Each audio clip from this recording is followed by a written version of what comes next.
Steve and Jill here. Hi. Welcome to the Land Investor Show, entertaining land investment talk. I'm Steve and Jack Butella. And I'm Jill DeWitt, broadcasting from sunny Southern California.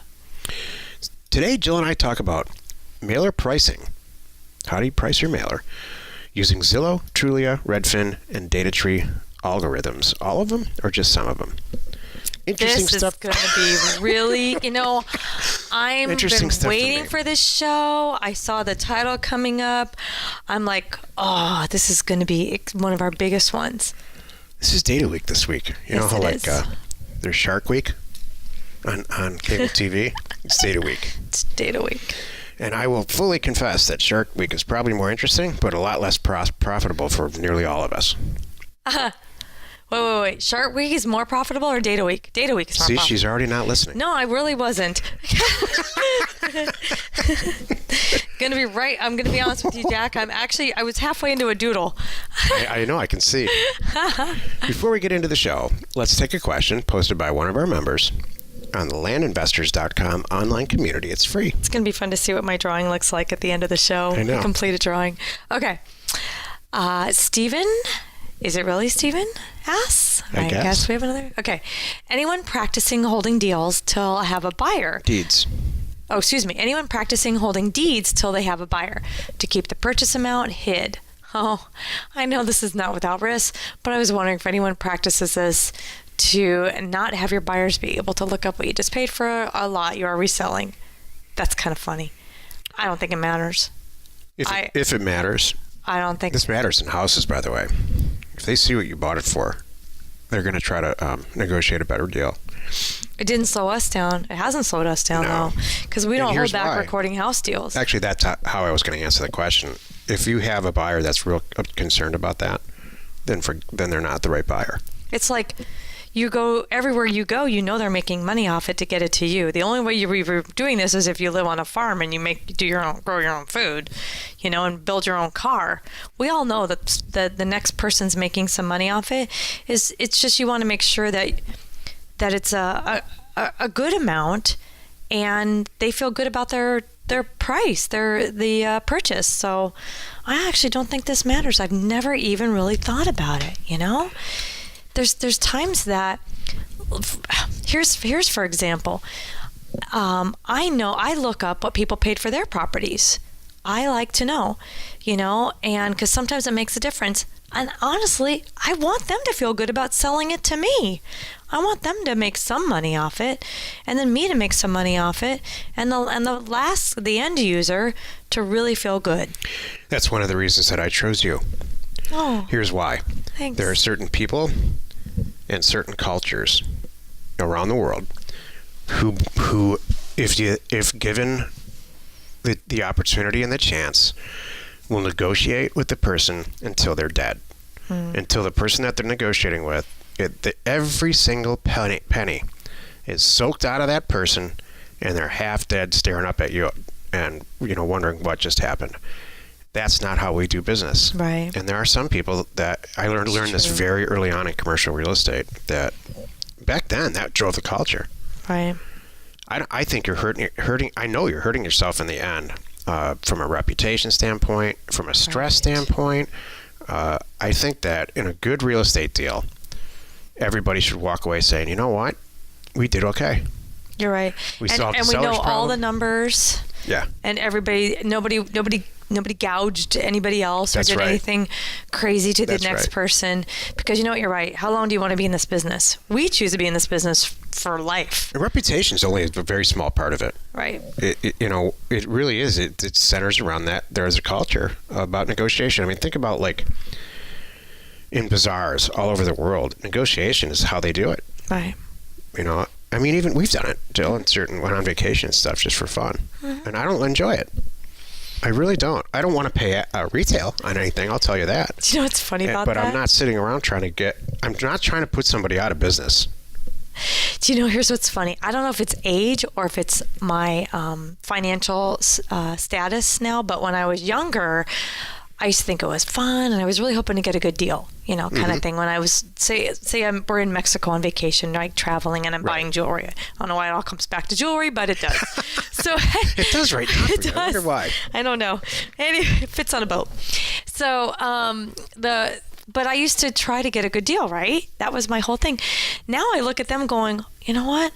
I know I'm supposed to negotiate, so I want to negotiate. They're counting on me to negotiate, but I really kind of don't care. I'm kind of paying it forward a little bit. I'm happy to take that, that $40, silver necklace. I could probably get it for $15. I don't care. I'll pay $25. I know the guy has more food. Is that bad? Is that really bad of me? But I kind of see it as paying forward, and I'm not. No. I don't really care about negotiating that much. Now, here's the numbers on a house that Jill and I are about to buy and sell. We sent the offer out for $350. Found out there was some stuff about it that we had to reduce the price. The seller wants to move to where their children have relocated, so we renegotiated the price to $325, and this is after we talked to the person that we're buying it, we're going to sell it to, and the person we're going to sell it to is totally happy that we're going to make $25,000 in the deal. Mm-hmm. And the reason that she is the person that we called first, and she is the person that we call first on all these deals in this one specific area, is for exactly what we're talking about. She knows we need to make a little bit of money too, and she's having a real tough time coming up with deals from other people other than us. Are we gouging her? No. Could we put it on the MLS? Could we paint the mailbox? Sure. Paint the door. Do a lipstick flip and make probably $80,000 on this house. Yeah. We're not going to do it because the next one probably will come in today in the mail. Yep. And we'll be ready to make $20,000 or $25,000 with this woman. She's happy. We're happy. The sellers are happy. What's so great about that? You know what happens now? I call her. Whenever I call her, it's 2 rings, and this is what happened yesterday, and it's, "Hi, Jill," right away. I am on her. Because it's Christmas for her. Radar, man. She's like, "What else do you have?" And she goes over to look at it within 2 hours of me calling her. That's because she knows. What kind of deal? The universal rule in real estate is you make your money when you buy it, not when you sell it. Yep. So that's hard to digest when you're new. Definitely. So do we hold deeds? I'll tell you the truth. Really what his question is, do you hold a deed? You buy a piece of property, you got it signed, it's sitting on your desk, and you wait until you sell it and get the deed ready to go, and then send both deeds into the county with one of them on a sticky note. This is for land now because there's no title insurance involved. With a sticky note that says, "Please record this one first." So you own it for literally about a minute before the second one gets recorded. I can tell you we don't intentionally do that, but it just happens that way. We have multiple properties, I know, that we're waiting for deeds back from the field notary that have not been recorded, but we have sold them already. Right. Because as a signing is happening, you could be marketing it and sold. That's what Jack means, and that happens all the time. But do we do it deliberately? No. Right. I don't deliberately go, "All right, put it in the hold pile until it sells, and then send them both in." All right. So this is a good. It's a good question. I haven't said this on the show in a while, but I need to say it because it parlays right into it. There are a tremendous number of people that tell you that real estate is sneaky. That there's a sneaky way to do it, and you got to underhandedly kind of jab somebody or punch them in the kidney to get what you want. And that's just not the case. You don't have to buy properties. It's not a scam. Right. We don't buy property from old widows who have no siblings left to defend them. Right. It's just, it couldn't be further from the truth. It's 180 degrees different than what really happens. Right. Most sellers with houses, and really more with land, sellers with land, all they do is call us and thank us. Thank you. I didn't know what I was going to do with that property. At least I got something for it. Exactly. And I really hope you go off and this is your business and make some money on it. Exactly. So this whole follow like the dead people thing. I hate it. I do too. I hate it. Yep. So thank you. Be fair. Yep. That's all. Awesome. It'll come back to you. Today's topic, mailer pricing with Zillow, Trulia, and Redfin algorithms. This is the meat of the show. Jill, you're welcome to take a nap. Okay, thank you. Back to my drawing. What's the first thing we all do, specifically with houses? When someone says, "Hey, there's this property at 667 3rd Street in whatever zip code," I've got it for sale. You get it. We're all on these email lists from wholesalers. Hopefully you are. And I've got it sit for sale for $320,000, and it's probably $100,000 less than it's worth.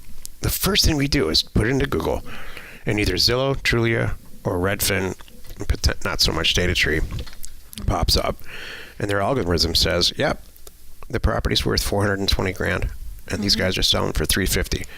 That's the second thought you have. What's wrong with it? What's going on? Why would this property be cheap? Or is the algorithm really right? Is that just some kind of technical sales pitch? It's true. So let's look at the other two, Redfin and Trulia. Oh, wow, those are pretty close. Now we're getting somewhere. Well, what kind of flaw is there? Is it on a main road? Is the roof caved in? Does it have a pool that doesn't work? And big issues like, is it found out in California? Everybody says, well, the foundation must be a mess. For some reason, it's on the San Andreas fault, I guess. Right. There's a reason for that. So my whole thinking on this because I've been doing it for years too, and everybody I know does it. How can we hedge this off from a data standpoint where we don't even have to look that up anymore because the offer that they received from us was based on this data in the first place? Right. And that's what we do.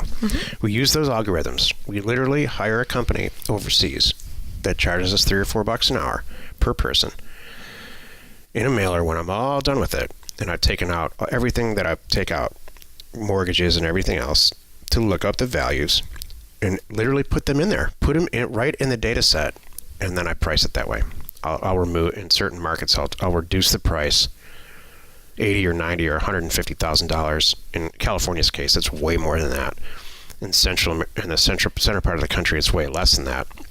But it always leaves at least whoever's going to rehab it, they're going to make more money than us. Let me put it that way. So my point is, you can use these very sophisticated algorithms that these guys have designed. It's probably spent tens of millions of dollars to design. Use them to your advantage for less than $3 an hour to get them all input in there, and price your data that way. It works for infill lots like a dream. We're working in a very large county on the west coast here to purchase infill lots. For whatever reason, there's a lot of infill lots, and we have multiple buyers that love to build houses on them. And infill lots is a great market. I mean, you can buy for $5,000. Somebody that owns an infill lot, they're never going to do anything with it, and they don't want to go through the marketing effort and all of it. You can buy a property for $5,000, an infill lot that's worth probably $80,000. Are you going to share a little bit more about what you do when you're doing your mailer pricing and when you're pulling in this data? I just did. Okay. I don't think you were listening. I was. But wait a minute. But can you be a little more specific? I mean, detailed. Yeah, so, do you line up all the numbers and do you... Yeah, so picture a spreadsheet that's got, on the left-hand column, it's got 1,000 physical addresses of this is houses now. And then you move your way right on a spreadsheet, and you have these a column for Zillow, one for Trulia, one for Redfin, and one for DataTree, and they all have an algorithm that's probably plus or minus 10, maybe 15 or 20% of what they think it's worth. Okay. You take that number. Is this what you're asking? Yeah, that's exactly what I want. You take those four pieces of those four numbers, and you divide by 4, so you get the average. And then you cross-check it against two things. Number one, price per square foot, so you can find some kind of consistency in there. Okay. The last one I just did that went out was between $100 and $75 a foot. That's what these big companies think that it's worth. $175 to like $200 a foot, $210. So I know, based on that information, that we need to go in at around $125 to $150. Then I finally cross-check it against census data, census tract data, and look for, then I throw a calculation in there. This is all in the House Academy program, step by step by step. Then I look for wackiness. So when you resort, after you've done all that, when you resort it for the higher and the lower number, there's always like 10, 20, or 30 units in the data set that something went haywire. Either the algorithm's wrong, the census tract data was wrong, and so I choose to actively not waste the 40 cents to send an offer to them. Right. This is surgical strike pricing. If somebody else has a better way to do this, I would love to collaborate with them. Right. I don't think there is one. Love to learn. Well, I always want to learn new stuff. But I'll tell you that we have members in our group that are doing it this way, and we're killing it. Mm-hmm. We have members doing it this way. So that's how I use their algorithms to price our own data. And really, it's if not anything else, it's cross-checking it against. The old school way I used to do it was just price per square foot and then see what sticks. Throw it on the wall. Go ahead. Tell me, do any of these have any I'm just asking questions here, I'm being playing the student here. What about land? Can I use any of these for land? So Zillow and Trulia and Redfin for rural acreage and DataTree for rural acreage do not apply because they don't spend the resources and they don't have enough sales comparisons and the properties are too scattered around to really get good data on it. However, for infill lots, and we have 2 or 3 members that all they do is infill lots, and in a lot of cases, not a lot of cases, in some cases for farmland or real specific use land, it works great. If not anything else, it's a gauge to see if you're in the ballpark. To price land, rural vacant land, this is a little bit off topic from Zillow and Trulia. What I do is I take all the properties let's say all the 5-acre properties in a given site in county in Tennessee, and I look at it, make sure there's no mortgage. 99.9% of the time there's not, and I look for just anything that's weird, and then I assign it a dollar amount based on what's available for sale in that county on Land and Farm, Land Watch, Land Pin, or any other, and hopefully the MLS. Now Redfin has and Realtor.com. Realtor.com and Redfin both have, I should have put that in here. Realtor.com's got some good comparison values too. Properties from the MLS. So it's harder to get data for rural land. So my approach is less sophisticated, but it yields the same result, mostly based on experience. Mm-hmm. Thank you, Jack. You can tell I'm excited. You or me? If you, the listener, if light bulbs are going off your head after talking about this and saying, wow, I've done a few deals and boy, if I had that information, we would have done better. Right. Then this is for you. I'm so curious. If you turn the knob on the radio off so hard to the left that it broke off because this disgusts you, that's okay. Buy your next property from the MLS. I'm so curious what everybody else does. What does everybody else do? Okay, I would ask you that. So you've been talking to these sellers in Arizona for years now. And what have they said? Land sellers specifically. Have they said anything but, oh my God, I've been waiting for your call, thank you? Well, yeah. No, but I'm curious as far as... like an investor? Yeah. They wait for somebody to call. What the heck? And how do they trust them? How do they check their numbers? I'm so sick of hearing ARV, I can't even tell you, because I think ARV is a moving target. No, there's no guaranteed, whatever, because all your ARV percentages are still based off something like this, which, You're preaching to the choir here, because I agree with you. Like, this makes so much sense. That's what I just said about the light bulbs. If this makes so much sense to me that it would take a serious sales pitch for me to really dramatically. Well, somebody pitched me on buying property through the website portal that I mentioned it today or yesterday, and I'm not convinced. And here's why: you control everything. If people are calling you and saying, "I do want to sell my house," thanks. I saw your billboard. I saw your banner sign. I saw your sign on the back of a pickup truck, or any other reason. I really do want to sell my house. No, it's just creating a lot of work for me. I would rather get a call back on a mailer that I sent with very sophisticated pricing models and say, yeah, Mrs. Smith, did you got my letter? Does the price in that letter work for you? Is it in the ballpark? Oh, yes, it is. And I have to tell you why. My son in Michigan just went through, and I'm really thinking about that. They don't care about that. You're smoking out all the energy and effort by sending them a letter because they were thinking about it anyway. Right. It has to start with data, though. It's Data Week. It is. Not Shark Week. Well, because the whole point is, if you're going to do this, do it right.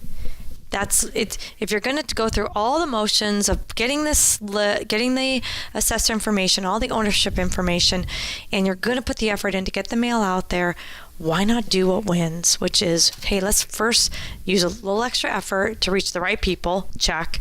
And then 2, hey, send them a real offer so you're not wasting everybody's time. check. Yeah, my dad said this. I didn't realize that he was right till later in life, but he said if it's worth doing, it's worth doing right. So you can't do this halfway and expect it to work. You might get lucky. I think that might be the first time I heard you quote your dad. I'm sure that he was saying that in reaction to something I was I'm just kidding. not doing. I'm sure I was doing something I'm joking. halfway. So, yeah. Well, you've done it again. You spent another 20 minutes listening to the Land Investor Show. Join us tomorrow for another episode called The Real Cost of Using Data to Purchase Undervalued Property. Not just the actual dollar cost, but the real cost of not using it and using it against what you really benefit from financially. Cool. And we answer your question, should you have one, posted on our online community, landinvestors.com. It is free. You are not alone in your real estate ambition. Wasn't that bad, was it? No, it's good Stuff needs to get said. It does. The whole point the whole point of why we're doing all this and doing this show is to save people. You know what I mean? There's a better way. And it's not like there's enough property to go around. Oh my gosh, yes. There's been a lot of, right before the show we were talking about the JackJill show, which is kind of gone now. Right. This is the Land Investor Show, and there's no better place. This is just my opinion. And if there is, I'd love to hear about it from somebody. There's no better place for the amount of money and the amount of time and energy and resources that you have to put in to learn how to do this. Mm-hmm. That's true. For both houses and land. I'm telling you, listener, this is the place to do this. Whether you join our group or not, right? You're learning the basic concepts of how to do it. For any property type. Yep. That's the whole point for me. And as far as anything on the planet, I can't think there's really nothing that is the higher return that you can make per transaction than property.